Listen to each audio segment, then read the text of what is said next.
It's the retro channel. I brought you speakers from 2017. I brought you speakers from 2016. I'm going to do it again. I'm bringing you a speaker from 2016. It's the A1 first gen. You think you got troubles. You got nothing on the issues of the A1 first gen. But oh my goodness, it actually sounds better than the A1 second gen. And that's the reason. You've been asking me, can you compare the Bose Flex to the A1 first gen or second gen? You're not really that fast, but I've already tried the second gen for 200 quid. It was not going to work in my life. It wasn't exciting enough. It didn't go loud enough for 200 quid. But yes, a pretty decent bass when you consider something as small as that. I've tried Gen 1 now. Do you know what? I do prefer Gen 1. You told me I probably would. It's got a brighter sound signature. It goes louder. It's just a little bit more exciting. But it has multiple issues. You're not going to get the greatest battery life out of this of all time. However, it's an easy battery upgrade. It's easy enough to take off that top cover with a little twist, anti-clockwise, undo a few screws, get to the battery, put a bigger capacity battery in. Otherwise, you're going to get on a new one about an hour and a half at maximum volume, and then it will reduce volume. You're also going to get connection issues if you have a pair of them and you want to do it in stereo. You're going to have issues if you want to connect to the app. The app is really flaky with this first gen. I personally have to keep forcing stop on the app. Otherwise, the speaker will start making these weird things where it just makes a beep, beep, beep noise instead of playing the music. There are multiple issues, but hey ho, if you just want a decent old sound, something that size, feels quite nice in the hand. They are still asking about 180 quid for this. 180 quid, you can still buy this new in the UK, and about $200 in the US. So it looks like they must know there's issues with the second gen. Come on, let's have a third gen where you just get it right for the money you're asking.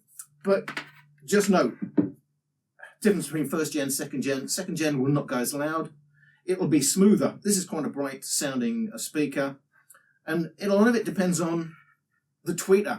What do you mean the tweeter out? Well, it looks like a 360-degree speaker. I'm clearly meant to use it as a 360-degree speaker, even though you can quite easily put it on its edge or hang it from something and play it face on. Because the tweeter is placed just to the left, the Bluetooth light button, whatever you want to call it. And the sound is quite different if you're listening face on, even if you're using it 360-degree mode. It's going to be a lot brighter that way than it is that way. So it's not really 360 degrees. I'm recording it tweeter on. That's the fairest way, I think, to understand this speaker. Just know, as you turn it, the sound is going to change. You're going to start dipping those highs, and then as you come back towards the tweeter, it's going to get brighter and brighter. Of course, if you're doing it that way, it will be a consistent sound, of course, but I think bass-wise, you get a nicer sound laying it flat on the table. It's designed in Denmark. Of course, it's made in China. Has no IP rating, but they say it is splash-proof. And if you like to see power on, power off, volume up buttons, you're out of luck, because you're going to have to use a torch and have a look. It's unbelievable. It's unbelievable it's gone through a design stage, and they still have a speaker where, I know it's better on Gen 2, but it's still an issue.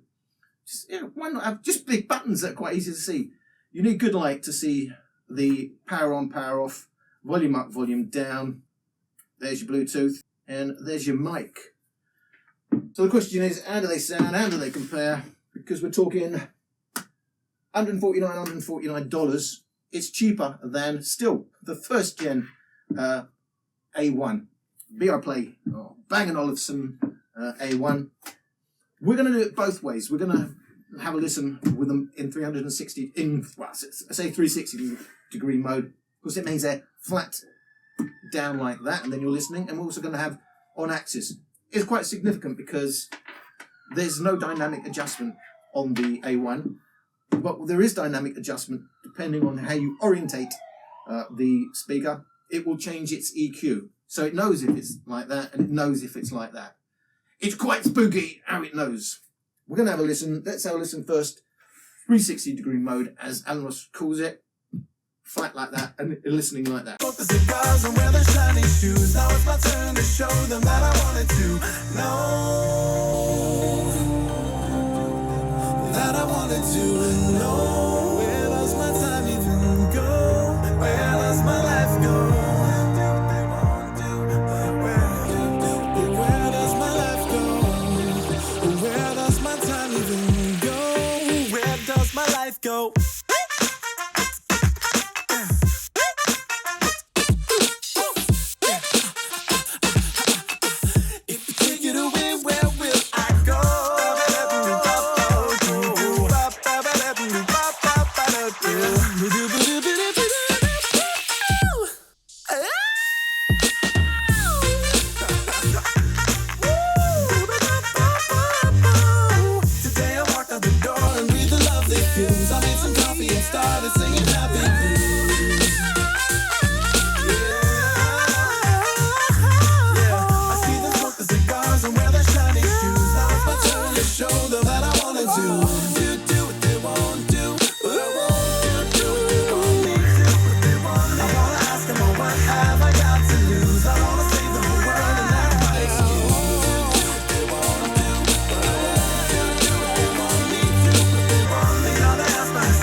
So both speakers, flat on the back, tuning's quite different. We've got dips, we've got peaks on the Soundlink Flex, a little bit more than we would really like, while the A1 is a little bit closer to the original track. However, it does have a peak in the high end. Obviously, that tweeter is being recorded on axis, face on, even though it's on its back. And if you had turned it around, that's going to smooth out that treble if you don't like that treble. But obviously, it's tuned with a little bit of a peak for off-axis listening. But look at the bass. First of all, it's obvious the Flex is full of mid and upper bass where it's lacking on the A1. And then the A1 takes over in terms of deep bass as we dip below 60 hertz.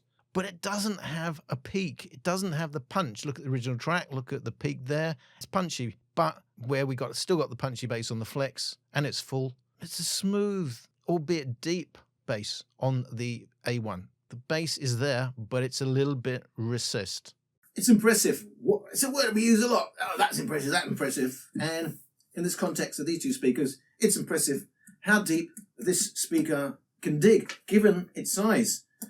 At 50 hertz, 13 decibels. That's like, I'm 6 foot, you're 20 foot. I mean, the difference is huge in deep bass. And yet somehow, the bass is still full because that's tuned to be mid bass and they're not bothering with any deep bass. All the eggs in one basket mid bass. And that means we're still getting a nice, full, satisfying, warm bass on the Bose.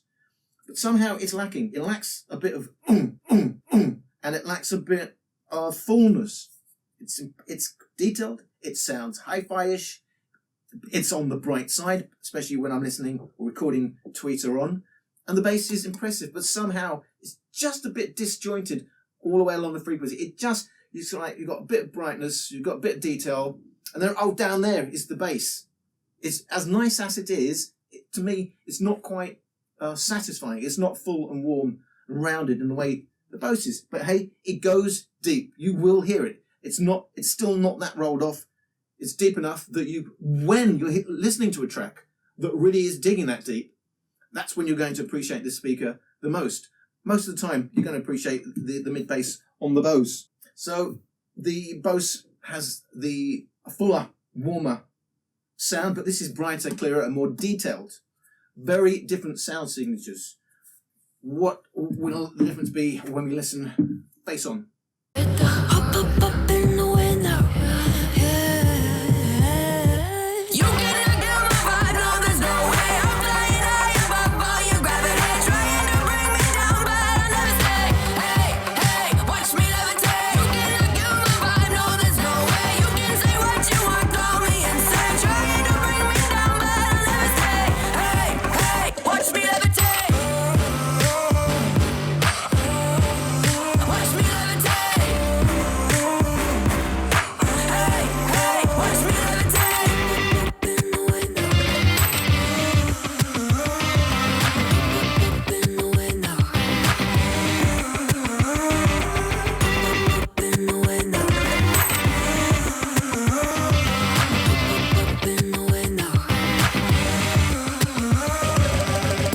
levitate, watch me levitate, watch me levitate, watch me levitate, levitate.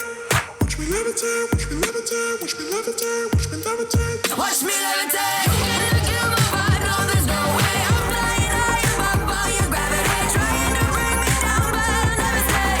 Hey, hey, watch me levitate. You gotta kill my vibe, no, there's no way. You can say what you want, call me insane, trying to bring me down, but I'll never stay. Hey, hey, watch me levitate.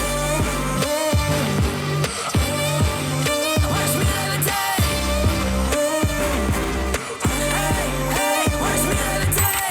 Recorded on axis, speakers standing on their edge, while the main body of the track, say 250 hertz and down, is quite similar, but with the A1 just having the edge in terms of brightness, but it does have its dips where the sound link will be a bit clearer. As you can see, 3 to 6 kilohertz there, but then again, say 250 hertz to 2500 hertz. The A1 has the benefit of giving a little bit of a clearer sound, but the big difference is the mid and upper bass. You can see that white line, the Soundlink Flex, how much fuller it is, but then rolls off rapidly, and that's where the A1 takes over. It can provide the deep bass that the Flex cannot provide, but it doesn't give you the bass hump that you're going to find on the original track. So again, look at the peak on the original track. There's a bit of a peak on the Soundlink Flex, but it's a really recessed peak. So it's closer when you listen face on. But the main differences remain. There is impressive deep bass, but somehow not full enough. Nicely tuned for the mid bass, so it sounds full and warm. You don't really get a sense of how much of that deep bass you're missing till you hear something in an AB.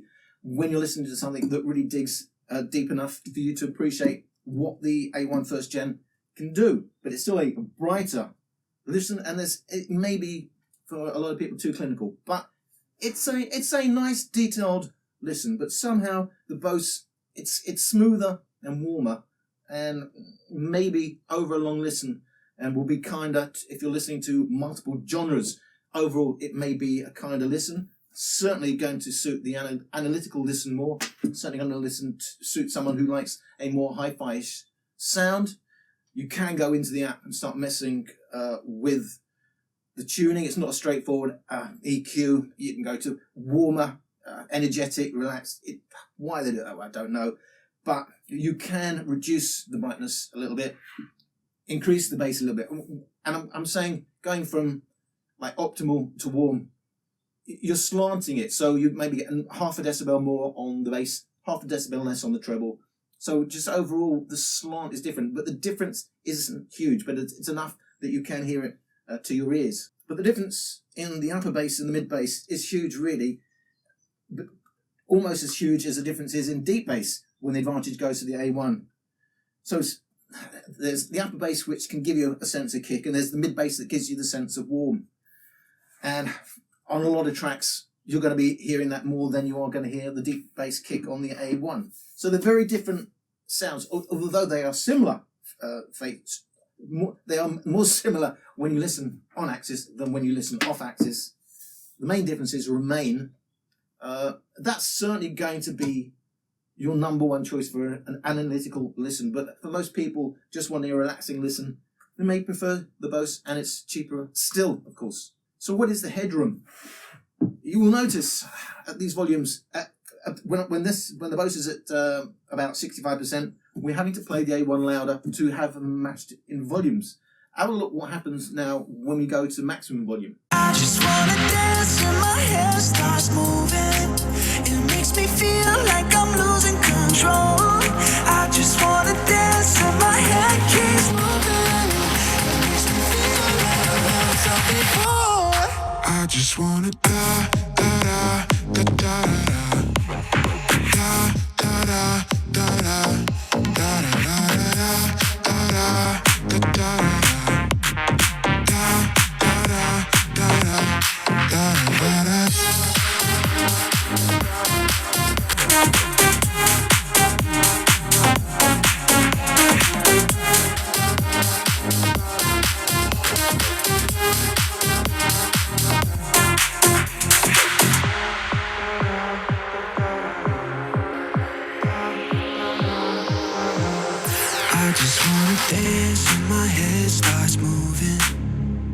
me feel like I'm losing control.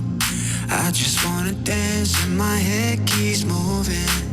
It makes me feel like I've never felt before. I just wanna dance and my hair starts moving. It makes me feel like I'm losing control. I just wanna dance and my head keeps moving. It makes me feel like I've never felt before.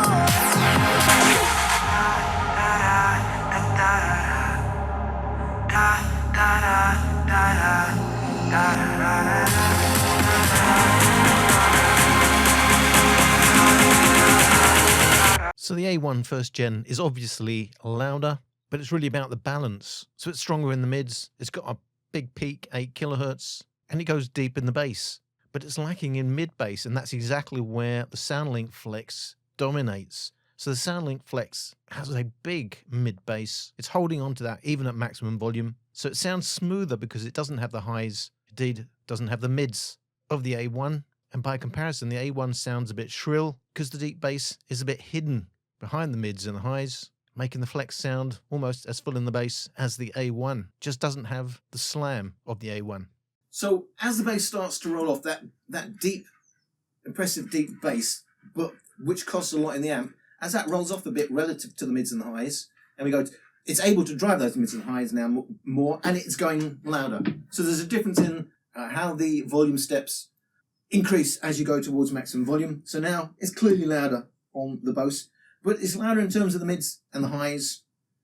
We've still got an advantage to the mid bass on the Bose, so it's sounding quite smooth and listenable, whereas that's going to start sounding hard dead, a little bit tinny. It's still a reasonable listen, but this is noticeably smoother because it's maintaining that mid bass at the cost of the mids and highs, where it's not doing the same thing on the A1, but it's going louder. And this is doing that with, we think, about 20 watts of power.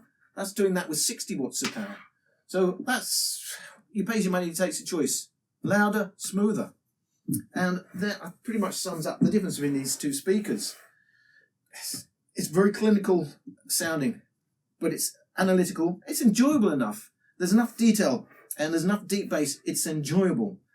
But I never get away from thinking of what I'm missing in the bass. It's somehow disjointed. Not enough mid bass, not enough upper bass to join in with that impressive deep bass. And you can see the difference that makes when you've got a speaker that's only tuned in terms of the mid bass and they're not bothering with any deep bass at all. I'm going to declare this at maximum volume a draw because it's an easier listen still, and we've still got a satisfying mid bass, whereas that's starting to be a bit of a harsh listen, even though it's going louder. So the draw is because easier to listen, louder. It depends which way you want to go. Remember, 150 quid. Let's have what are the other differences. Remember, this is the first gen. I think it's the better buy, even though it's still paying nearly as much as for the second gen on the first gen. Because in terms of enjoying what you're hearing, I just find it more satisfying, more exciting, goes louder, getting more of what I want, but multiple issues. Just know that before you buy it. The Bose, everything's made in China. Oh no, not everything's made in China. Do you know what? The Bose Soundlink Flex is made in Thailand, but it's got a tiny small, I can hardly see it, battery, 11 watt hours compared to, well, it's only a bit bigger, and it's a 60 watt speaker, so that's the hit on the battery, and it's got impressive deep bass. So a 15.8 watt hour battery, when it's 60 watts on hand and it's driving impressive bass, a big hit on the old battery. Both SBC codecs, both Bluetooth 4.2, both do stereo pairing. I've not tried stereo pairing on that. Even on the second gen, I found the pairing was flaky, unreliable. Both have USB-C connections. Neither of them have auxiliary input. Both can be used as a phone. Both can be used to make phone calls. Both about the same in weight, 587 grams versus 576 grams. But there's more of a difference in terms of the volume. You can see they're very different in terms of the size. And actually, the A1 will take up less room in your luggage at 552 centimeters cubed compared to 720 centimeters cubed of the Soundlink Flex. No IP rating, I think I mentioned that already. It's only splash proof, but this is IP67. It's dust proof as well as you can drop it into 1 meter of water for 30 minutes and it will float. That's great. It's got it's mono. They're both mono, of course. It's mono. It's got a single 54mm woofer. It's got 2 passive radiators, one front, one back. This has got a single 90mm woofer, single 20mm tweeter, and they're both usable for lip sync. Bluetooth 4.2, and they're managing a lot better in terms of lip sync, streaming stuff on your phone than newer Bluetooth 5s, in my experience. 50 milliseconds, 80 milliseconds, both pretty usable. Well, 50 milliseconds about as good as it gets, to be honest. And Bose has an app, no EQ. Bang & Olufsen have an app, it's got an EQ. The EQ's a bit weird. It's going to take a lot of understanding. It's absolutely ridiculous. And the app is flaky. You're going to want to shut it down a lot of the time. That's been my experience.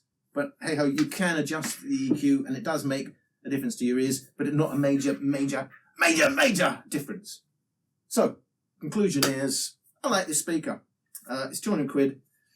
It's not cheap. I think it's a better buy. With all its issues, I got no enjoyment, to be honest, out of the second gen. Just wasn't exciting enough. And you couldn't make it go loud enough to get a bit more exciting. But it's exciting and it goes plenty loud enough. So, and it feels great in the hand. Just know that it's ridiculous, the controls. It's ridiculous, the app, multiple issues, but still a nice listen. You're not going to find many speakers that can do the bass on that for the size. You know, in terms of the deep bass, I just wish it had been tuned a little less in the deep and a little bit more in the mids. And this is a stonking speaker because it's mono. It's never going to sound absolutely fantastic. It's never going to satisfy all the audiophiles, you know, when they're having that audiophile day. It's going to be safe with all genres. It's never going to sound bad. It's a safe bet. It's going to give you a warm, satisfying bass. And I think for 150 quid, that's a fair buy. It's travel friendly. I think it's a decent old speaker. That's clearly a better sounding speaker, but the way it's a better sounding speaker may not be something that you actually enjoy. You asked for it. You asked for the A1 against the Bose Soundlink Flex. What's the takeaway? The takeaway is like a lot of this stuff. It's not a straightforward question. It's not a straightforward question to answer. There are major differences between these two speakers. If you're an audiophile, you're probably going to go like that, and you're going to go like that. But if you just like to listen to music and like what you're hearing, you may well just go for the Bose Soundlink Flex. But if you listen to lots of tracks with very deep bass, you may find that a better buy. Hope I gave you enough information that you can make a straightforward decision, which I'm struggling to make that decision on. If you could only buy one speaker, well, I would get the Flex because it's the safer option. I'm going to get more enjoyment out of that speaker. But hey ho, with certain tracks, it will be far more thrilling on this one because it has more hi-fi credentials, more analytical. I can hear more going on, getting more detail. But I'm not sure in the long run I could listen to that all the time. Thank you for watching. I'll see you in the next video. I ain't about that life. I ain't about that life. Ain't no project wife, got my logic right, cause I'm not your type. I ain't about that life. I ain't about that life. Sorry, ma, I ain't get it right. I'ma just live my life. I ain't about that. I ain't about that life.